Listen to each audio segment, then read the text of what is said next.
And let us welcome Mrs. Candida Chandorkar, Director Education and CSR Chairperson, Tata Technologies, North America. Welcome, ma'am, for this particular webinar, and we thank you very much for being with us today. Thank you so much, Dr. Sridhara. Thank you.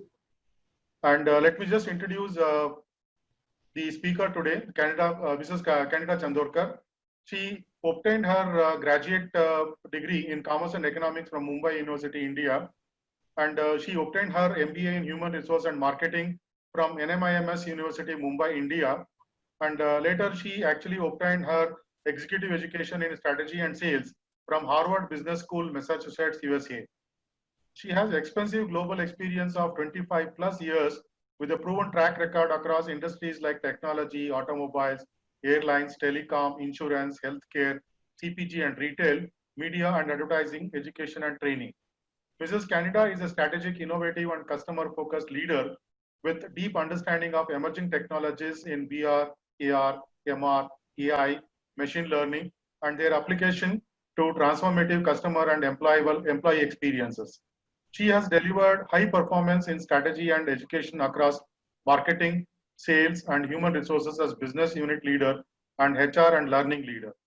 And she excelled in customer engagement and business relationship management across global markets of Fortune 100 organizations across including APAC, North America, and Europe, effectively engaging multiple cross-functional and cross-level stakeholders.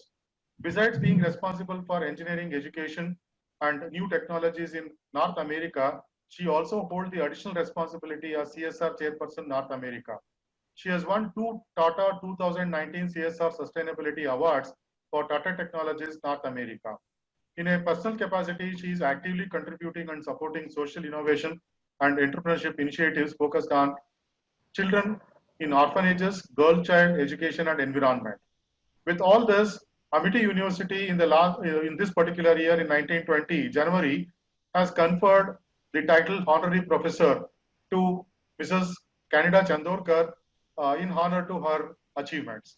Ms. Candida Chandorkar was a guest speaker on Australia and New Zealand Business Insights at Opus College of Business University at St. Thomas, Minneapolis, Yemen, USA.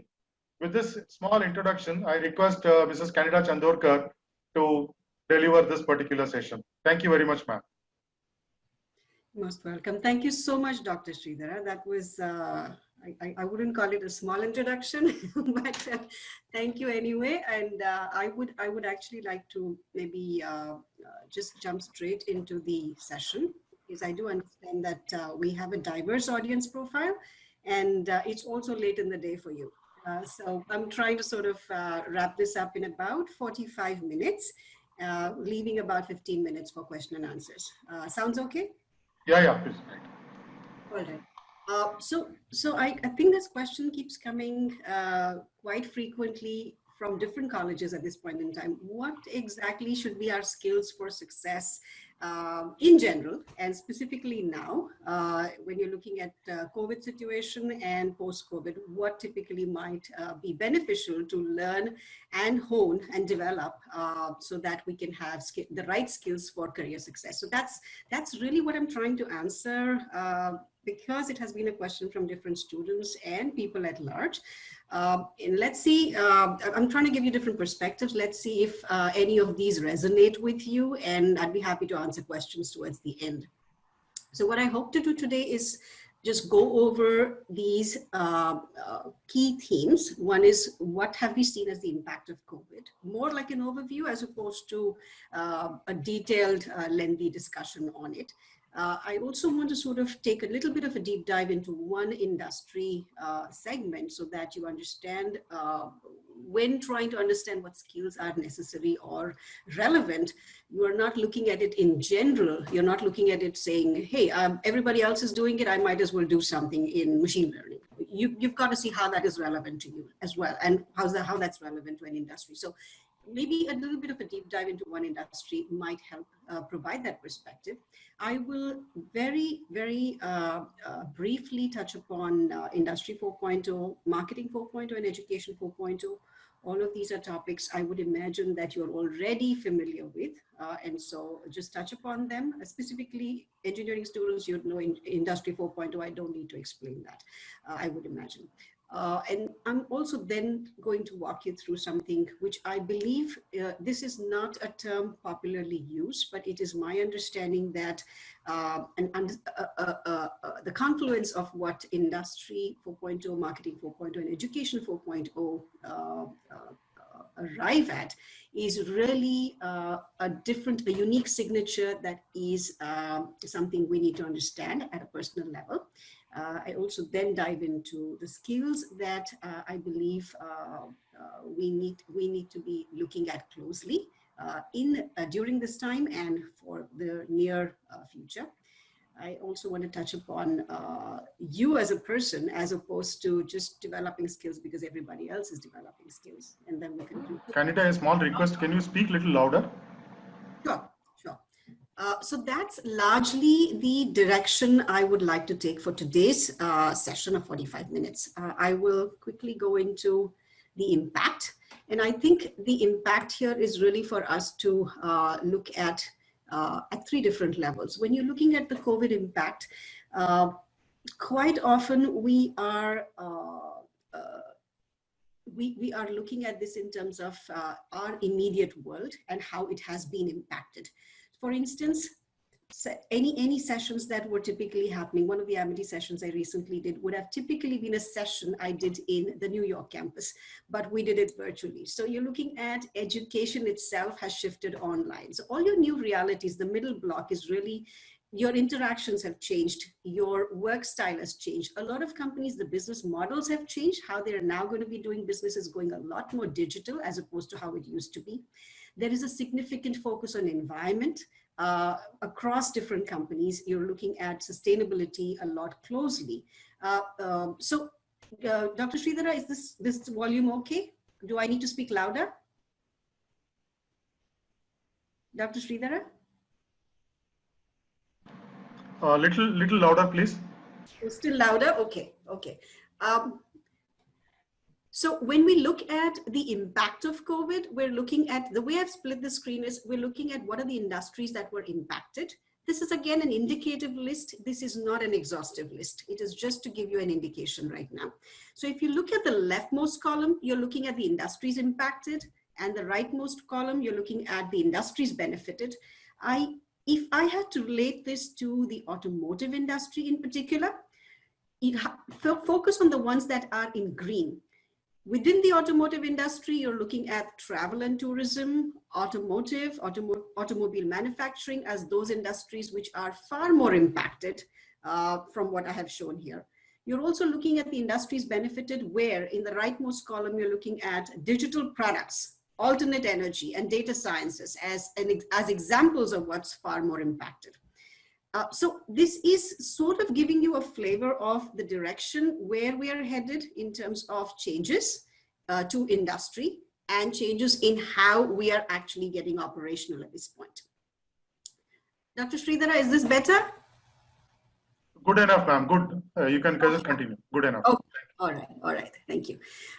So while we see this change that has happened in how we transact and the nature of industries that are getting impacted, I want to actually allow you to have a glimpse into what we're seeing as the future of automotive. This is a little bit of a deep dive into automotive, and within automotive, a little further deep dive into the passenger car segment. This is for a better understanding of how we need to approach from a skills perspective, what needs enhancement as opposed to looking at it in a general fashion. I'm going to try and open this particular app here. Hopefully the screen will open. So when you look at the automotive industry, there has been significant change in that industry across the world. Specifically, an example that comes to mind is Porsche has created its own augmented reality app, which allows you to build your own dream car and then see it in your driveway. And this is the extent to which they have taken the experience for a customer so that they can actually effect a sale. The moment you are looking at a car, visualizing a car without actually going to the dealer showroom and experiencing it to the extent you are able to make a decision on which car you want or how you want your car to be, that is what this app particularly does. But what I essentially wanted to say is that within the automotive world, it's not about manufacturing a product which is a little more higher and using Industry 4.0, etc. It's also how you sell that has undergone change. How you interact and make the product available to the customer has also undergone significant change. With the example of Porsche's app, you can see that happen. Within the automotive industry, you're actually seeing so much change across different companies, the OEMs that are offering their product.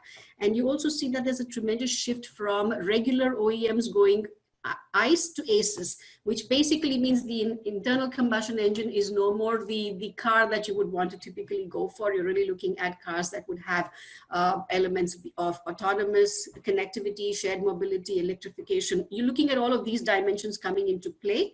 So all OEMs are actually actively addressing the shift from being a typical traditional car manufacturer to that which can offer the market with electrified cars or vehicles that basically leverage the future technologies.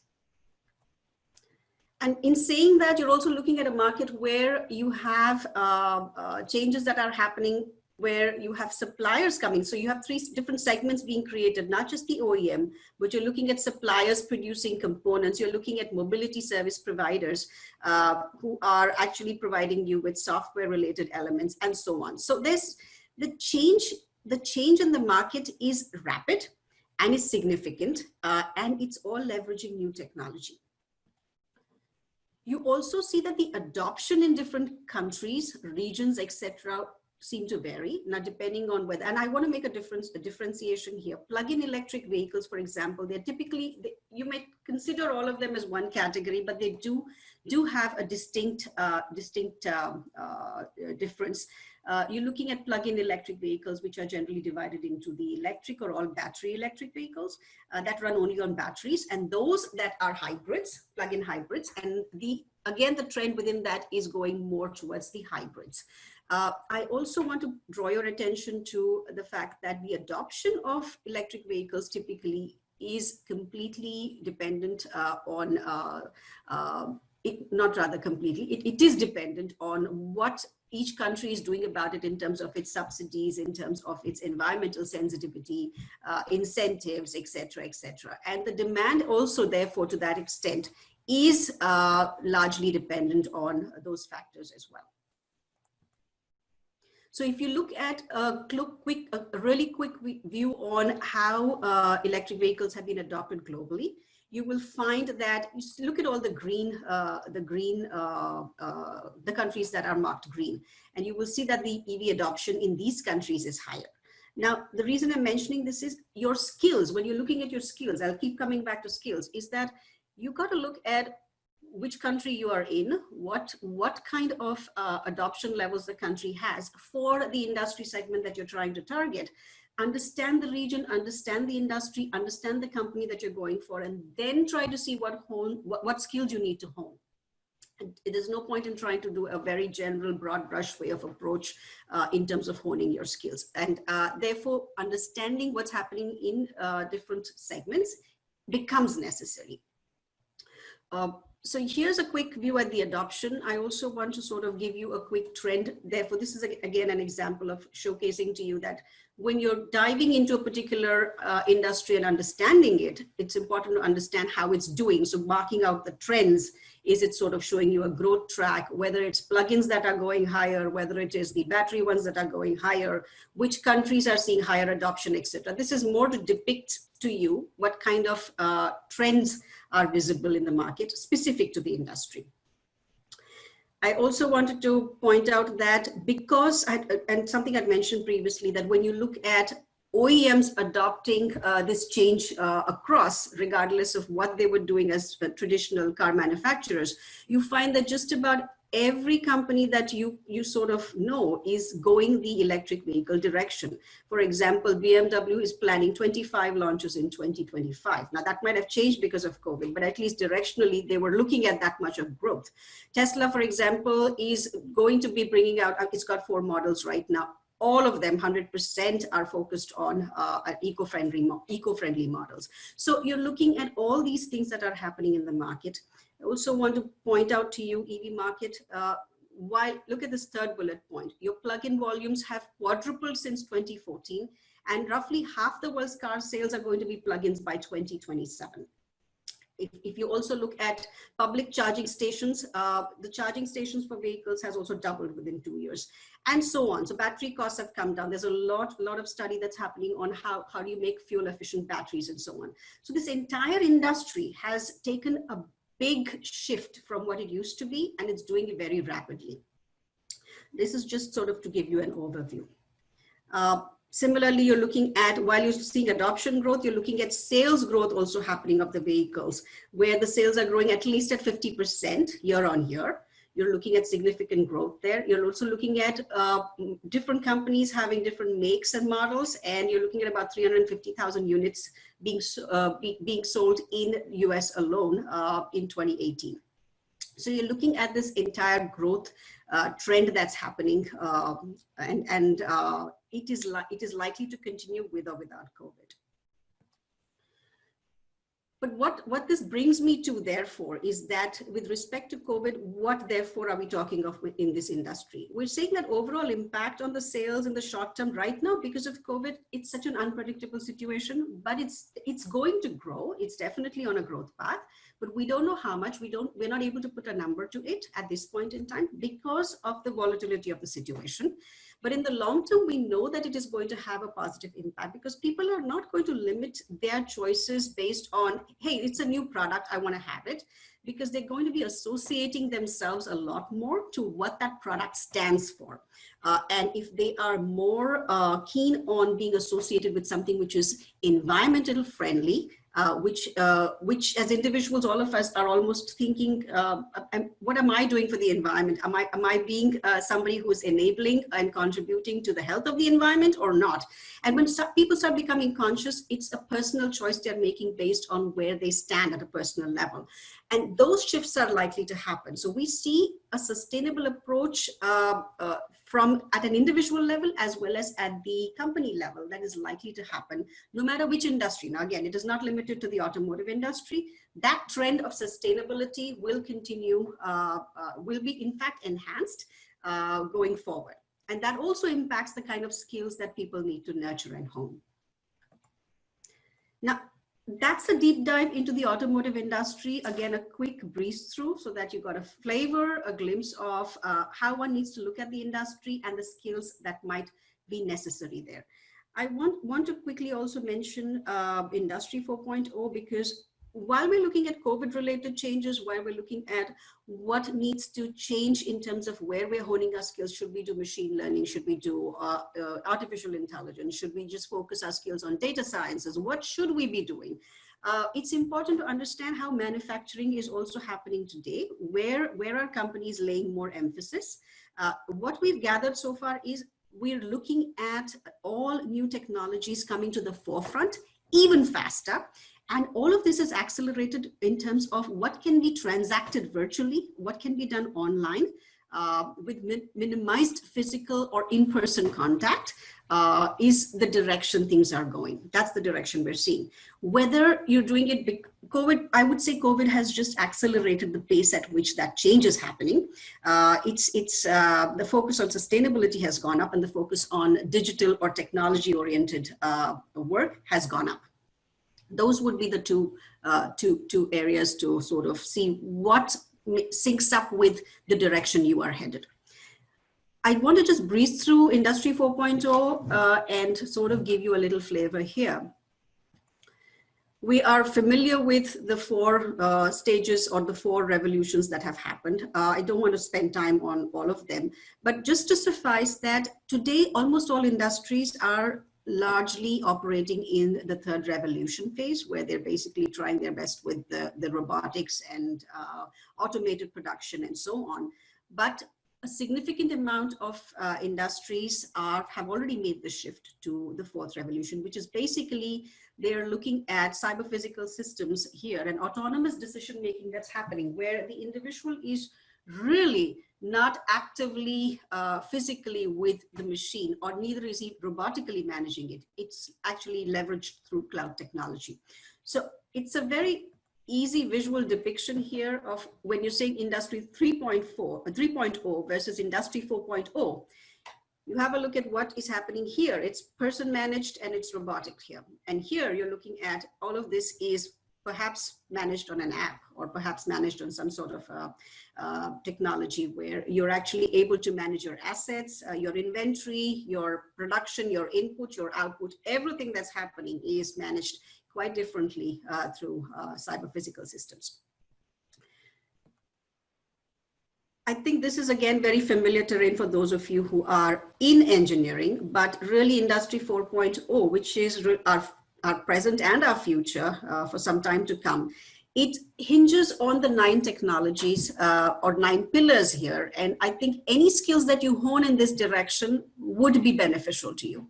So when you're looking at skills, focus on what is relevant for now, given that you're looking at Industry 4.0 and what will be relevant going down the track.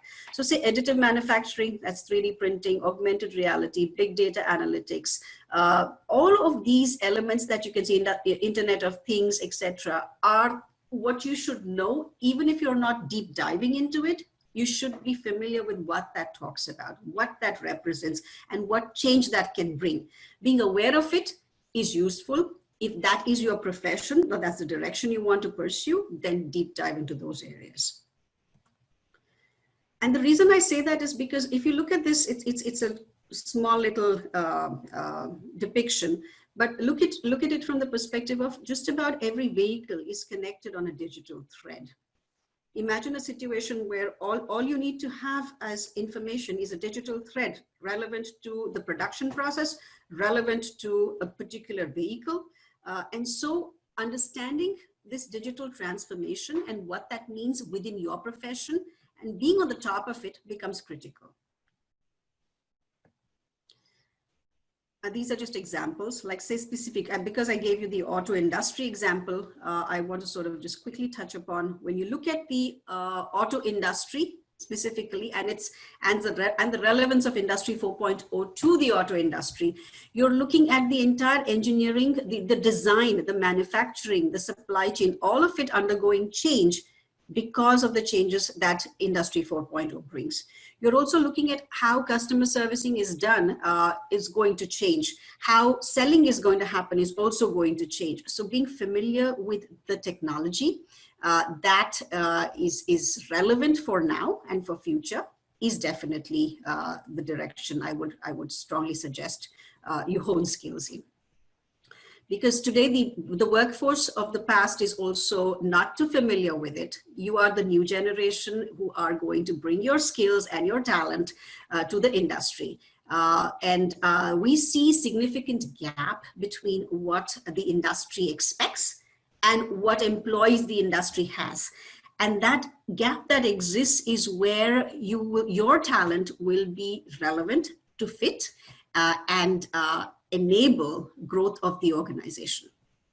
So I would say find within the industry what you see as the challenges, hone your skills within that, because I know for a fact that within the auto industry, the aging workforce and the skill gaps being wide is a very sweet spot for talent to be absorbed. I will just skip through this slide. It just talks of the solutions, therefore, and where to focus, smart manufacturing, for example, and so on. So, but this is something which is a far more detailed slide.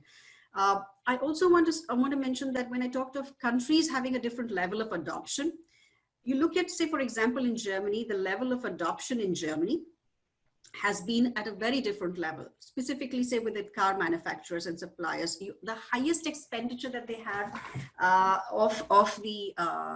it's pretty much at €1 billion, and the second highest expenditure on Industry 4.0.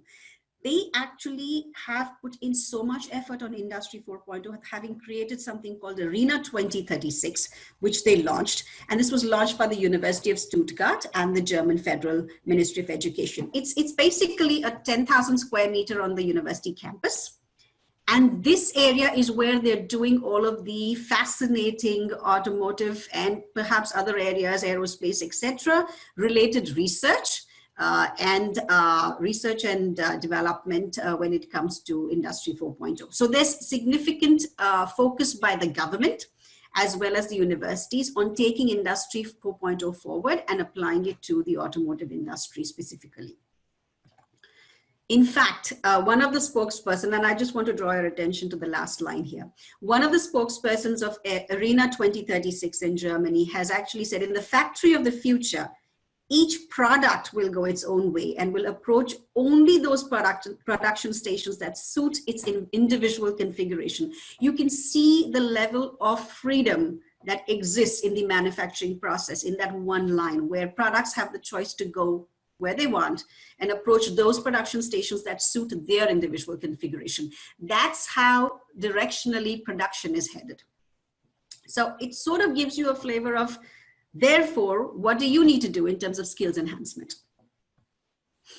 I also want to draw your attention very quickly to Marketing 4.0. It's not just production that has changed. It's not just manufacturing that has changed. You see this change happening even in marketing, because marketing's gone digital even more. At the same time, I want to draw your attention to it not just being digital. There's an interesting element to Marketing 4.0.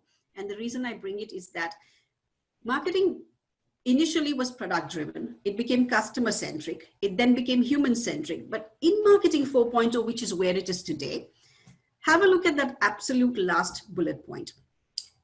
It's about balancing machine to machine. Now, everything is like when you want to know a product, you want to understand a product, you're basically looking at, say, the Porsche app. And that's machine to machine. You're looking at it, you're interacting with it, you're sort of making your decisions. People are, the sellers are communicating to you digitally, you're looking at information on websites, etc. But what is happening now is if you just leave it for that to be machine to machine, as an M to M, you are not leveraging the power of technology and the power of human to human interaction to take you to a stage where you can actually transact a sale and engage your customer. So the machine to machine and human to human interaction is basically where Marketing 4.0 stands, which is where marketing is today, where you're building the digital connectivity as well as the human connectivity to enable customer engagement. And that's the shift that has happened. So the reason I'm mentioning this is when you're looking at a customer, you're looking at the customer actually today, going on the website, looking up that app, configuring the car, ordering the car. All of this is captured as a digital vehicle record on a digital thread. And you're even from a production perspective, ordering perspective, stocking perspective, all of it is managed pretty much like that. Specifically with Tesla is where I want to bring you an example here. Now, what changes when you're looking at marketing and how is Tesla doing its marketing? This is a shining example of how Marketing 4.0 has come into action. Now, when you look at a company like Tesla, and when you look at what happens when you go to buy any car, what's the difference? I think if you look at this slide and you say, hey, I actually didn't realize it. It's almost like Tesla doesn't have dealerships. There is no dealership showroom. So basically there are no salespersons, there is no bargaining, list price is final. You order and configure your car. You don't even see your actual car and you wait for a few weeks before you get hold of your Tesla. And all of this builds to a sense of exclusivity that you want to really have this car because it's exclusive, it's so unique. Everything about it is unique. And it makes you feel special to have that Tesla. So now once you get your Tesla, what they do is they leverage the person who's bought Tesla to be doing the talking, to be sharing, to be sort of getting more customers. So this entire strategy is where they have created a very personalized special experience for the buyer. And that experience is what allows for more sales to happen by word of mouth. And their own experience is what they promote to the other customers, the other potential customers. So you're looking at machine to machine and people to people, human to human in action here. And essentially what they have is something like a Tesla app where you have a referral that you can do to your any of the people you know. The moment you have referred, they get some benefits, you get some benefits through this entire mechanism, and you are the best spokesperson of the product that you have purchased. So all of that is leveraged through their referral program, and this is how Marketing 4.0 is in action with Tesla. And that's, again, something interesting to note in how the world is doing business today. At the same time, I want to draw your attention to Education 4.0. And what's the shift in Education 4.0? I don't want to spend time here. To a large extent, it is what you do today. How are you learning today? That's really what it's talking about. Education 4.0 is where things have changed. You're learning anywhere, anytime. So anything you want to know about, you're not waiting for me to tell you more about it. Perhaps when I've talked about the Porsche app, some of you might have actually downloaded the app or looked at the app already while I'm talking. It's possible. You're also not necessarily listening to your faculty and your teachers the entire time. You found your own mentors. There's somebody out there who's guiding you, helping you. So your entire learning process has changed. You are not limiting your learning to the monologue that happens or whatever happens in a school or a university, but you have found your own ways to learn, and you own that learning, and you own it because, and you personalize your learning. So that has been the shift from an Education 4.0 perspective. Now that brings me to, what does this mean therefore for us as individuals and for us as consumers? And therefore, what should we keep in mind when honing our skills with this reality? So when you look at the integrated perspective, you're looking at Marketing 4.0, Industry 4.0, Education 4.0, you're really looking at the MIE 4.0, for want of a better way of saying it, it's me 4.0. You're looking at it as in an integrated fashion. Now, picture yourself here at MIE 4.0. When you picture yourself here, what are you influenced by? You are influenced by the circles around you. And the circles around you quite immediately are, you're influenced by the outer environment, the environment circle, where you're seeing innovation happen. You yourself are innovating in terms of what you're trying to find as solutions, given the constraints that you're in, whether they're COVID constraints or other constraints. You're innovating for change. You're innovating to bring something new, to create something by way of a project. You're also doing things, whether I am stating it or not, I think everybody has become a lot more sustainability conscious. So you're doing that, you're innovating with sustainability goals. So that's sort of playing in your mindset. Mind you, each of us are at a different level or a different level of understanding, different level of execution of what this means, but it exists. You're also connected to one another on an ongoing basis, whether it is a WhatsApp connectivity you're talking of, or whether this connectivity with each other is at a different level. You're looking at constantly being data connected, data driven. And largely, in fact, research says that a large percentage of population is now, the younger population is also tending to be entrepreneurial in nature, which means people are not shy to start their own individual gigs or businesses or whatever. So there is that composition of an entrepreneurial drive as well. Now, sitting within that environment, you are already familiar with what Industry 4.0 is changing or bringing about. You're familiar with what Education 4.0 is bringing about. And you're familiar with what Marketing 4.0 means. And what I'm saying at this point is who you are, what you do, and how you define your actions. What you expect for yourself is generally going to be an experience that basically will be impacted by all of these factors that you are experiencing at an individual level. And you create your own unique signature of what you expect. So when you're looking at what you expect from the outside world, what you expect and how you want to contribute, that entire thing makes your mental framework or your mental makeup and allows you to move forward. So you are looking at a combination of all of this.